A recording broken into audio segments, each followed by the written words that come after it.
Welcome, everyone, to Family Talk. It's a ministry of the James Dobson Family Institute, supported by listeners just like you. I'm Dr. James Dobson, and I'm thrilled that you've joined us.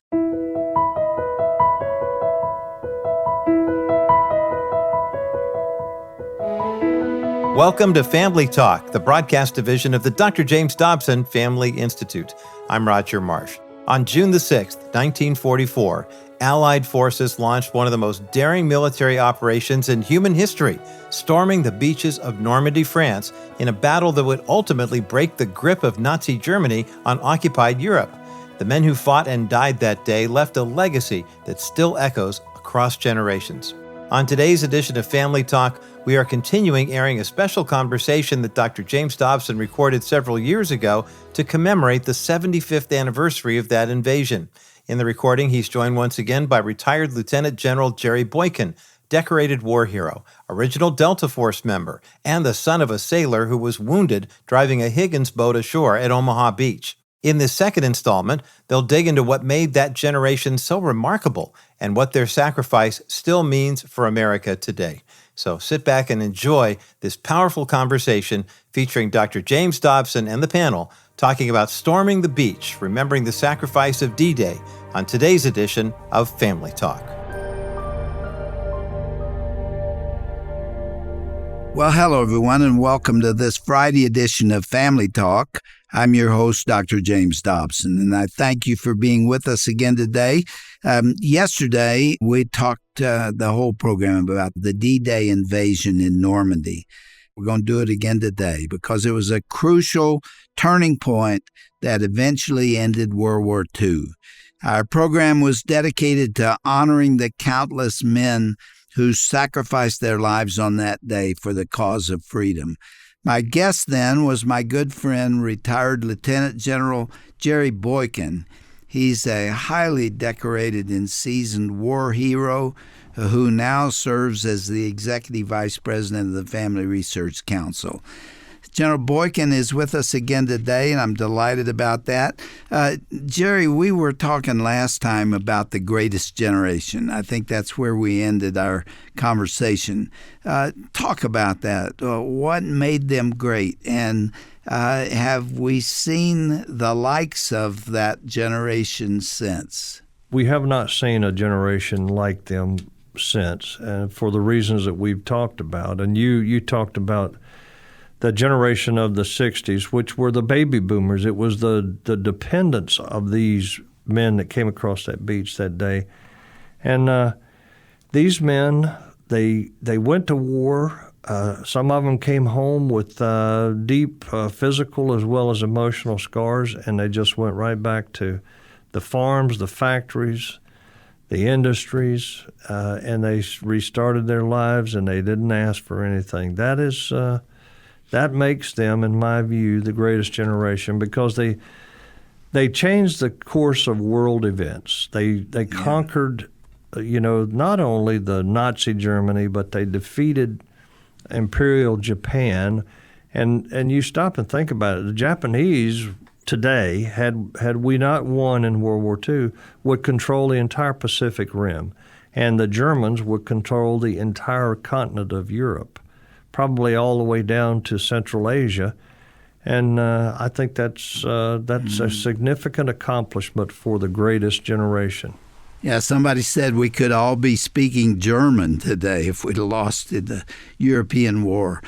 General, let me share a thought with you that I don't think that I've tried to express before, may not be able to today. But I had to go through a continuing education course some years ago, and that was to maintain my psychologist license. And most of those courses were helpful and they were interesting.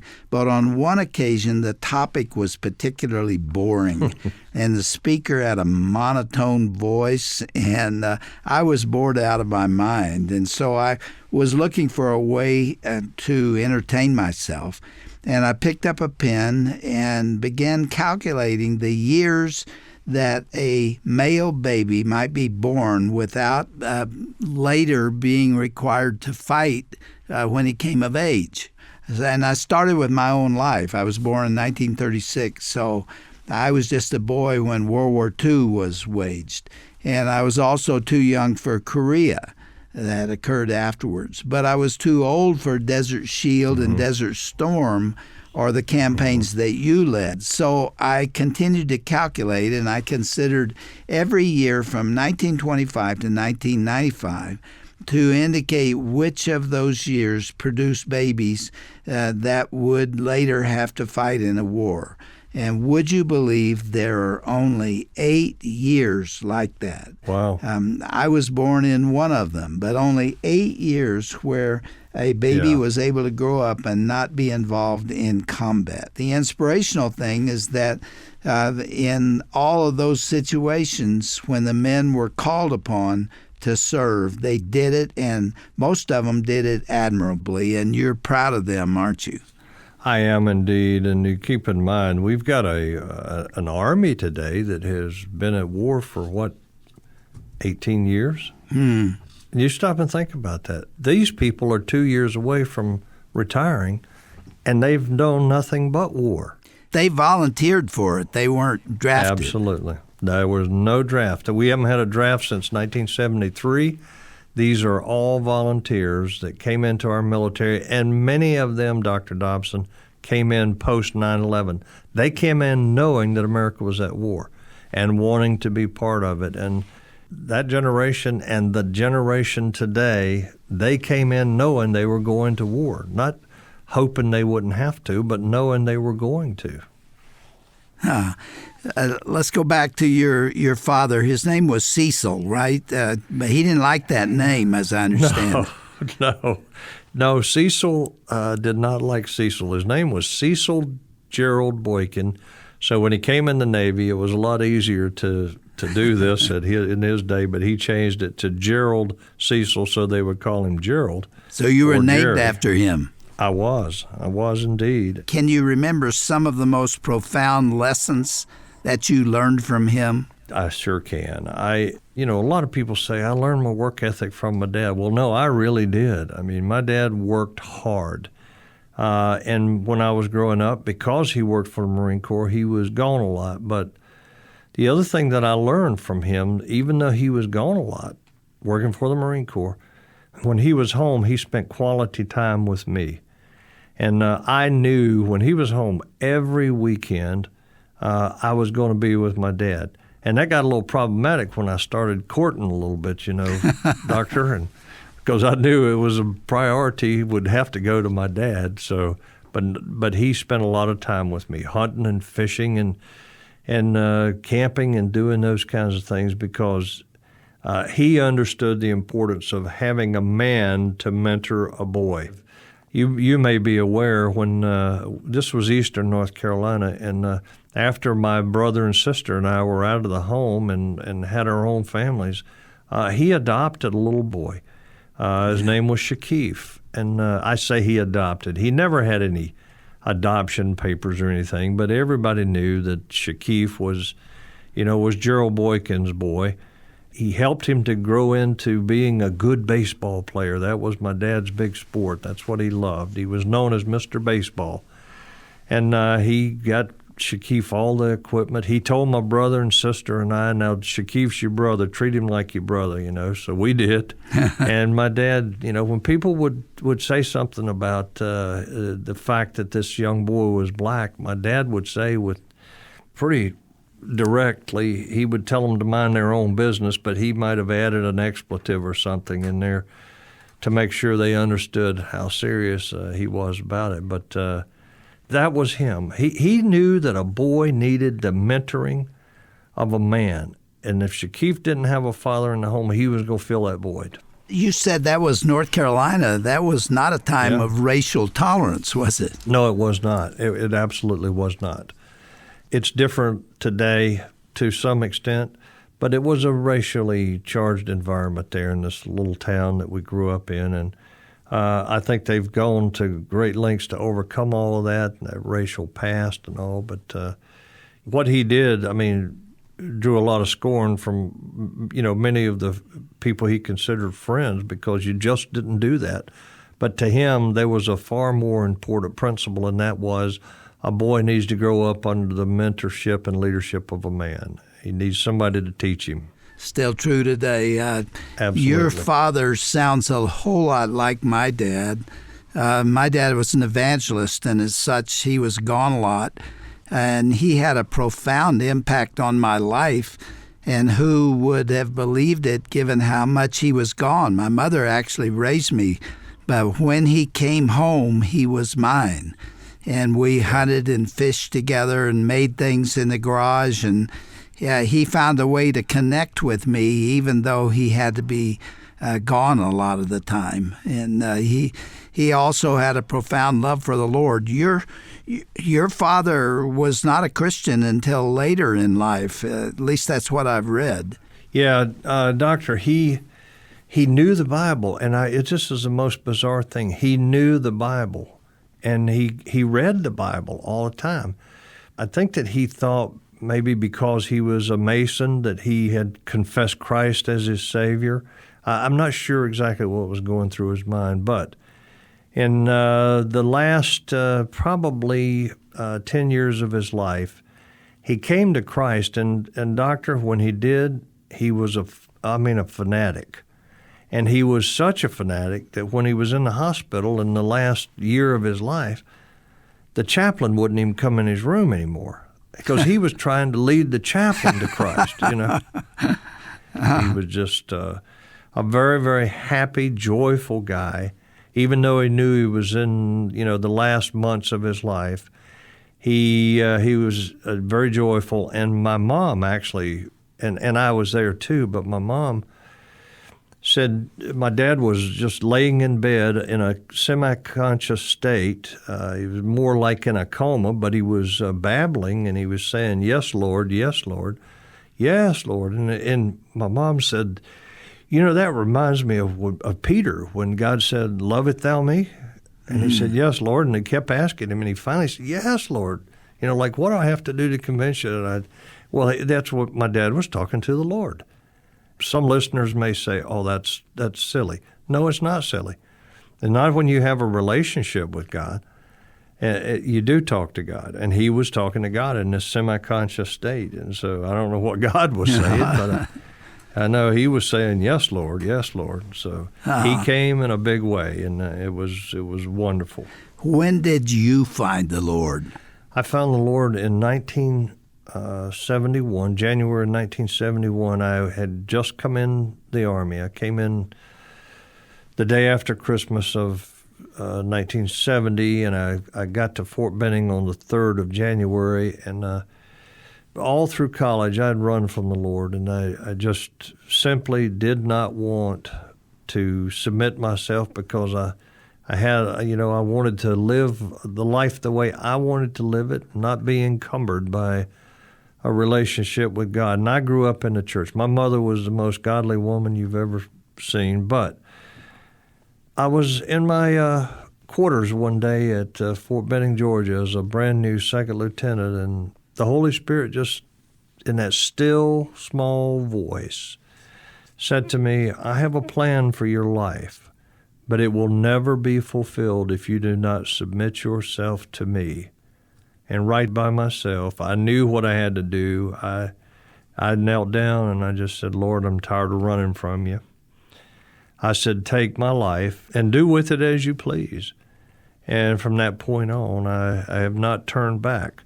Now, I've, like everybody else, I've had my own struggles and so forth, but I've never turned back, never turned away from that, and certainly never regretted that decision to pray that prayer of repentance. And people say, "Well, how can that be?" Well, I don't know, but I can't explain grace. It's not a human concept.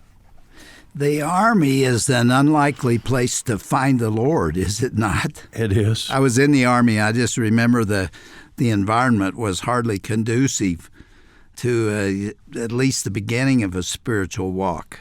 And it's very interesting that you say that, too, because one of the things that being in combat has actually done is it has actually reinforced the spiritual climate in the military, in my view. And you can find photographs of of men and women that were getting ready to cross the line of demarcation into Iraq and the first Gulf War, as well as right after 9/11. And you'll see them out there. They built a makeshift baptismal, and they're baptizing people before they go across that line and confronted Saddam Hussein's troops. And it's very heartwarming to see these people wanting to make sure they're right with God before they go across. One of the things that really hurt the spiritual climate in the military was what I consider to be an all-out assault by the previous administration on religious liberty. And they really, in many ways, tried to just erase all vestiges of Christianity in the military. Yeah. But look, it survived. You can't put that light out. No. And it has survived. And now quite frankly, under Donald Trump, the support that he is giving to the whole concept of religious freedom, not only in the military but throughout our society, has been phenomenal. And I think we're seeing, certainly in the military, we're seeing much greater freedom now to worship and live your faith and be able to talk about it and live it. That's been exciting to me to see how the president has defended religious liberty. There were people before he was elected that never would have believed that he would keep the kind of promises that he has. I don't want to turn this into a political statement, but I've watched the man up close and personal, and I'm impressed by the values that he has tried to enforce and implement. I agree with you, and one of the things that did occur, Doctor, is before he got elected, Tony Perkins and I hosted an event out near Dulles Airport, and we brought in veterans, and we brought in, I think, 139 veterans. Half of them were generals and admirals, and the other half were all ranks. And we just flat asked him, if you become president, would you support the religious freedom in the military for our soldiers, sailors, airmen, and Marines and Coast Guardsmen? And he said, absolutely. I mean, it was not equivocal. He said, absolutely. I'll support it in the military, but I'll also support it throughout this nation. And then, Doctor, the funniest thing happened. He said, in fact, I just read a story about a football coach out in Bremerton, Washington, who was praying after the football game, and they fired him because he was praying on the sideline after the game. And we said, Mr. Trump, that is exactly what happened, and he is sitting right in front of me in the front row. Is that and right? I said, he was a retired Marine, Coach Kennedy. So he stood up, and it was sort of like the president at that time, the candidate Trump, did not know whether we were serious or not, but Coach Kennedy stood up. But here's an example of a guy that, in a difficult environment, really stood for what he believed in. Well, let me tell you about my first encounter with him. There was an event in June before the election that occurred in New York City, and it was at the Marriott Hotel in downtown New York City. And there were 1,000 religious leaders there, mostly pastors. And they came in very skeptical of him because of his past and being a gambling kingpin and all the other things, 3 families and so on. There was skepticism, but also a desire to know who he really was. As it turned out, with these 1,000 people there, I was asked to ask the first question for a Q&A with him. And I said, Mr. Trump, we have fought a battle for religious liberty for many years, and we've lost most of those. And the things that we hold most valuable to us have been under attack. Are we going to have to fight that again with you if you're elected president? And he stood up and he made promises that day that I will never forget. He talked about assault on people of faith who were associated with nonprofit organizations, and they weren't allowed to speak about the things that matter most, especially if it had any kind of political leanings. And he said, if I am elected president, I will change that. And at the end of that day, there was a shift. You could feel it throughout the room. There was a sense of saying, this man is not perfect, This man is not even coming from our, perhaps, our theological perspectives, but I think I can believe that he will do what he says he's going to do. By the end of that day, I think it's shifted. And as you remember, 82% of evangelicals voted for him in the election. I believe it goes back to that day and the things that were said. I remember that day. I was there in that audience, and when you stood up and asked the first question, I was very proud of you, by the way. And, I didn't know you were there. I was there, yes, sir. And in the big picture of things, those young men that crossed that beach, these freedoms are what they were fighting for in many ways. Not only that America might have these freedoms, but they were fighting to liberate the continent of Europe so that they would have at least the opportunity to have these freedoms. And I think that Mr. Trump, he has an appreciation of history and he loves America, and I think that is why that he has been forward-leaning in terms of helping us to break through this ceiling of religious liberty that seemed to have been imposed previously. Well, let me ask you a final question. How has the legacy of your dad been passed down through you to your kids? Have you tried to implement some of the things your dad taught you? Oh, yes. I mean, I am who I am largely because of my dad.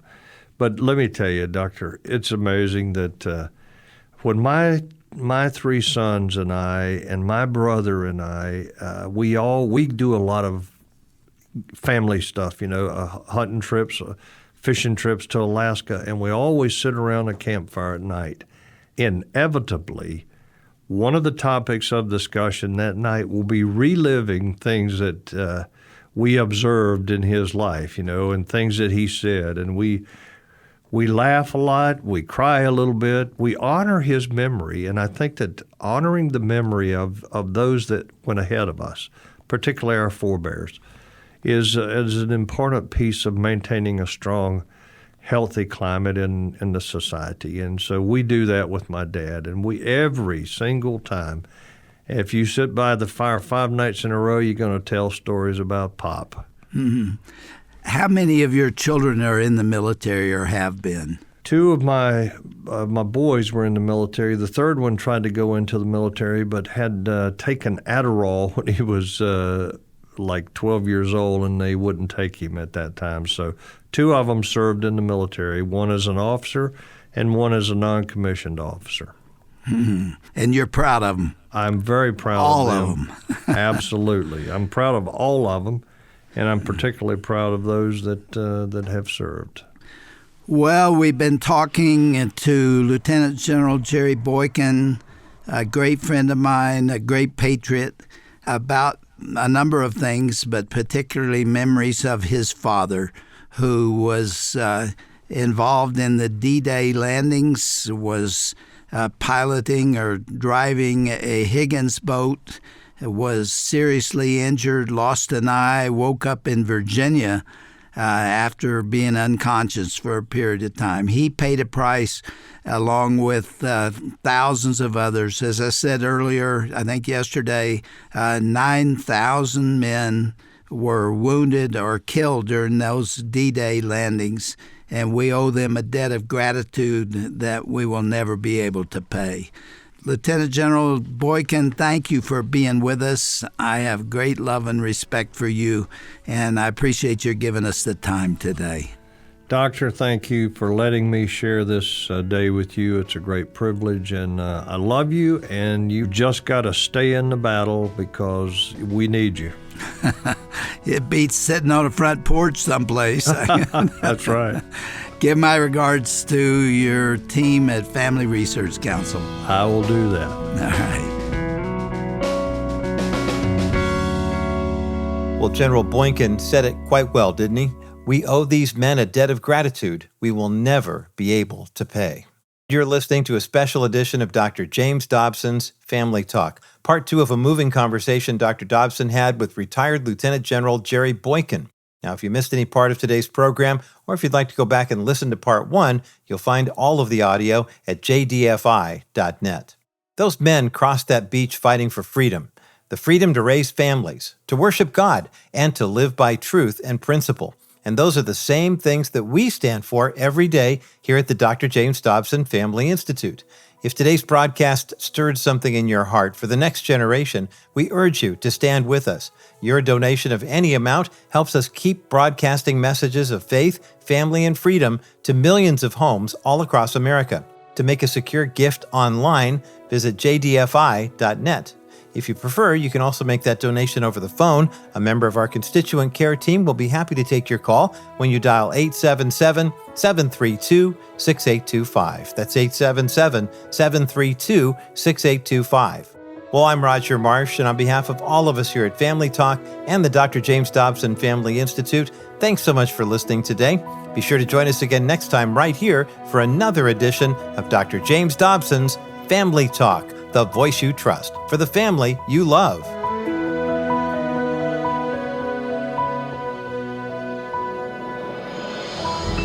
This has been a presentation of the Dr. James Dobson Family Institute.